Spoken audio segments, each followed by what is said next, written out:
Hey everyone, and welcome to Almost Cancelled. I am Peter, that is Connor, and we are going to talk about Kingdom Season 1, Episode 6. So full spoilers for the episode, as always. It is the season finale, in fact, of Season 6. It is, yeah.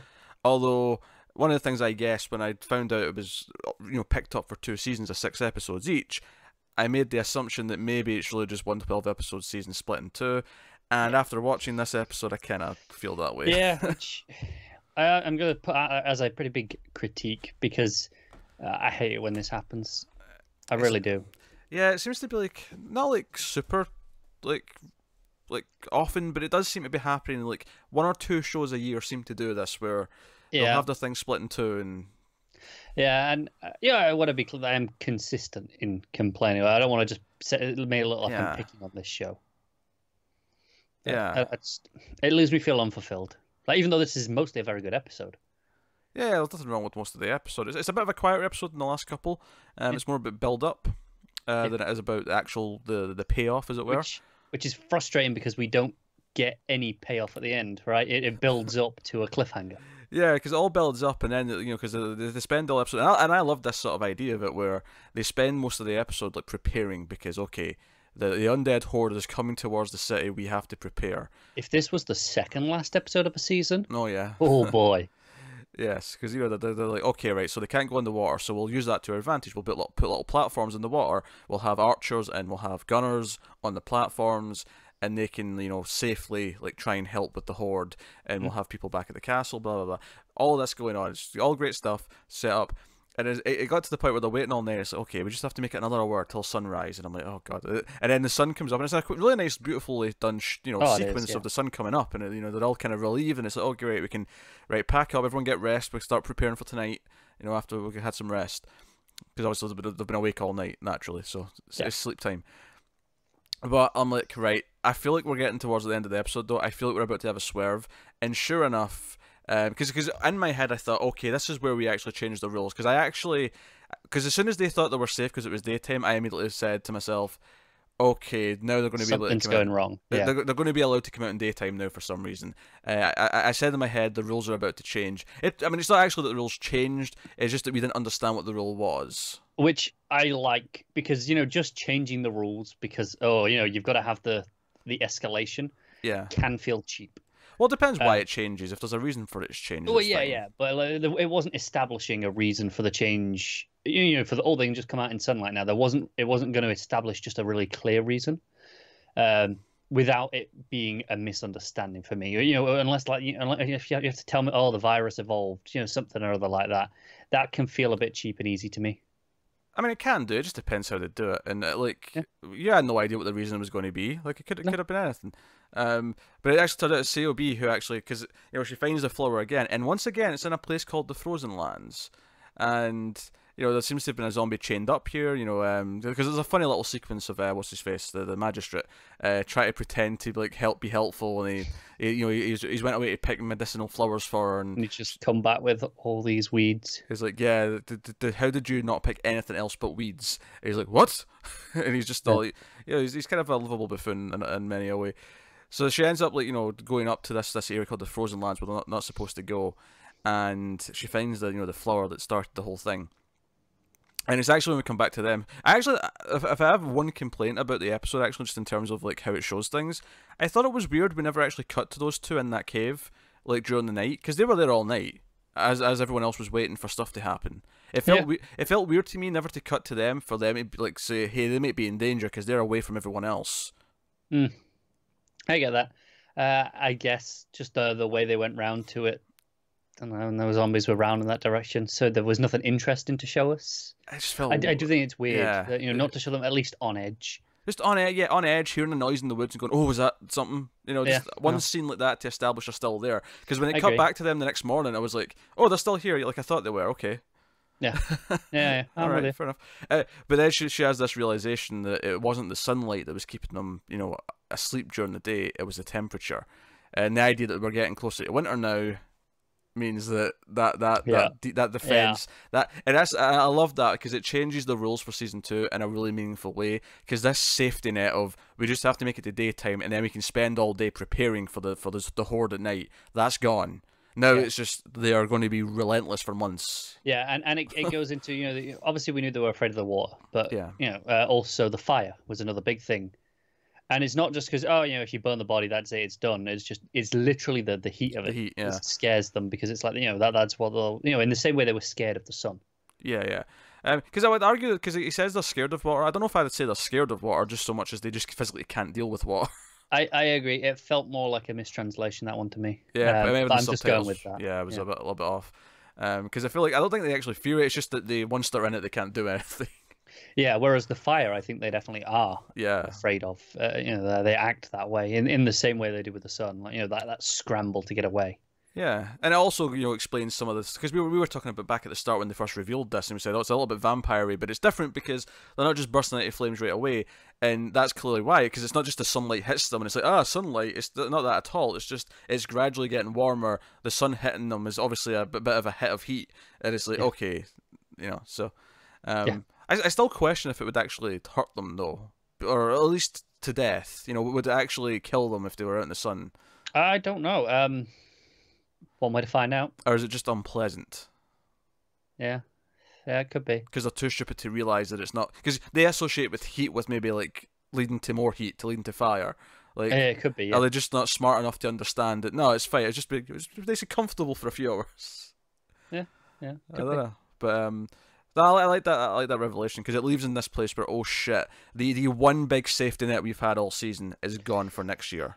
It is, yeah. It was a smart thing to do, and like I said, I appreciate there was an evolution, like a misunderstanding of what it was. It was no, the sun's still in play.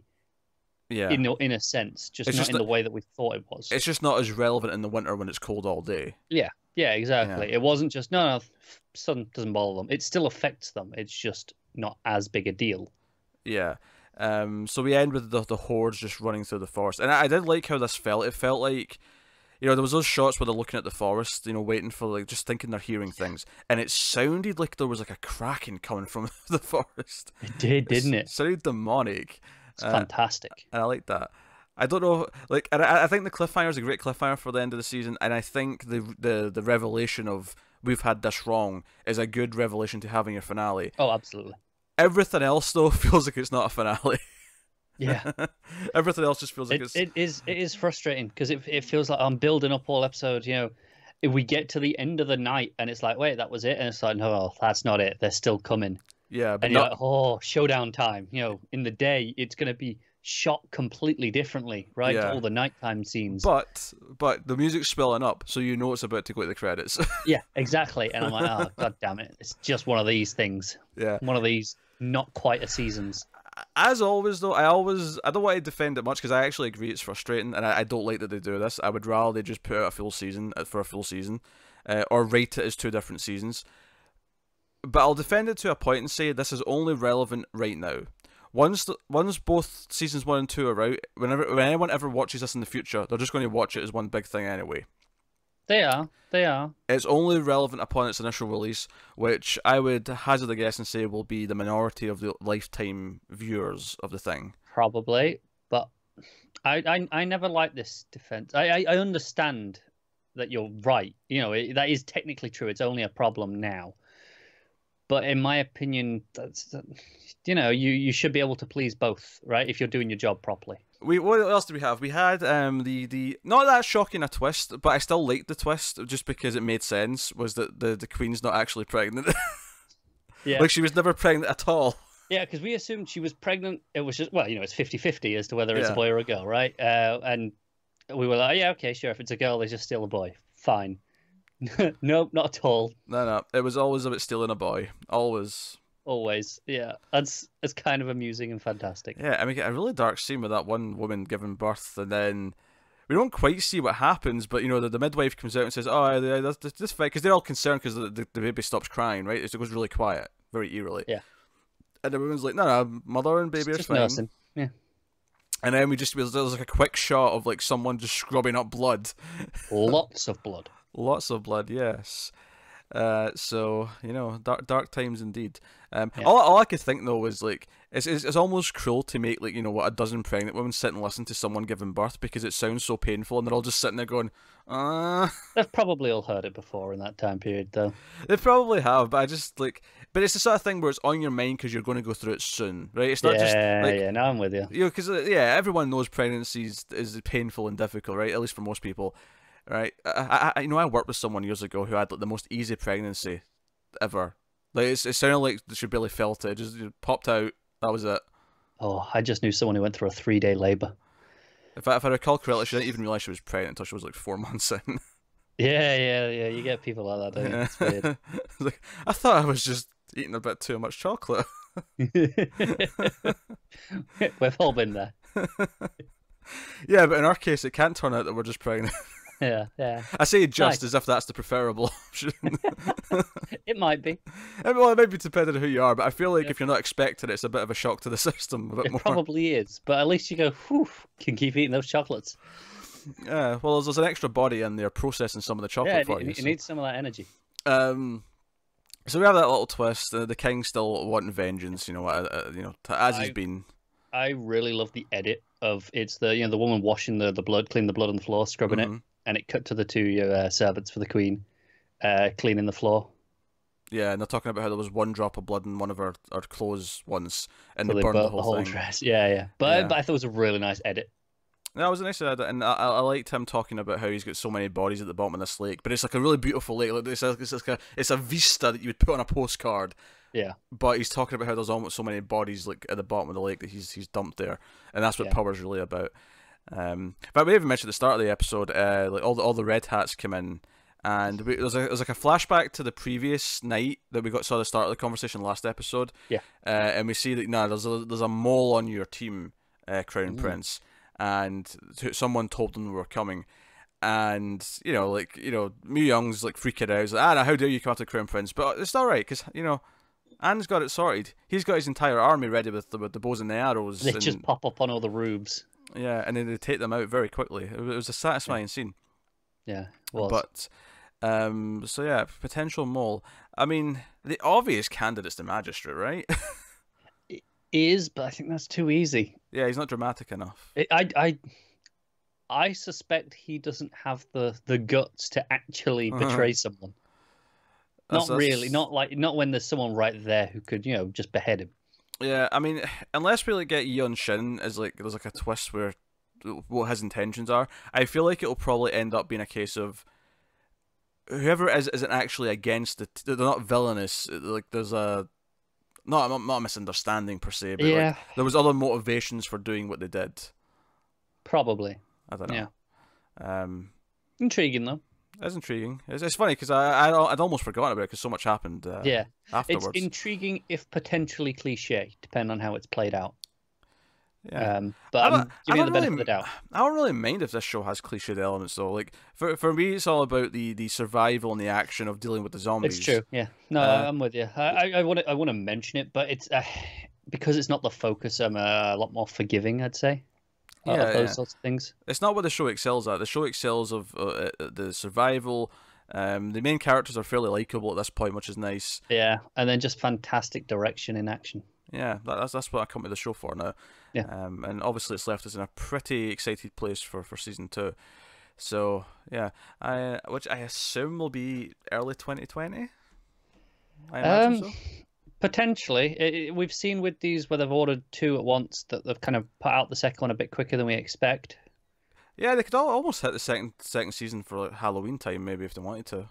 They could, yeah. It depends if they shot it all back to back and just kind of, just kept going. It's the process of editing and effects, all that sort of stuff. Maybe we can see about halfway through the year. Yeah, I could see that. They usually shoot them all at once whenever they do, yeah. This because obviously we were shocked when Sabrina got season 2's date for April, and it was like, wait, April? What? And it was like, oh, they shot all 20 episodes back in one go. Fair enough. Yeah. Ready to go. So I mean, I'd say any time from July onwards is fair game to expect this. Yeah. Yeah, I'll expect it a bit later, I think, but yeah. Yeah, I think that's the early end, don't get me wrong, but I think it's potentially available around then. But I would not be surprised to see them go for October. All right. Well, that is the season finale of Kingdom. So it was probably less action packed in the sense of like plot moving forward as the last 2 or 3 episodes. But as much as it's frustrating, there was no payoff exactly at the end outside of the revelation that we got, which was really satisfying. It was all about building. It was building and building, and then credits. See you next season. Yeah. Which I both respect and hate at the same time. Yeah. Yeah. So, let us know what you thought of the episode and the season as a whole in the comments below. Like and subscribe, all that stuff. You can get us on the Twitters at mailed_fuzz for channel updates. If you want to support the show and the channel and everything we do here, you can over at patreon.com/mailfuzztv, and you can support us over there for as little as $1 per month. But other than that, that is us. So thank you once again for watching and listening. We always appreciate it. Keep watching TV, guys. Have you got any vanilla?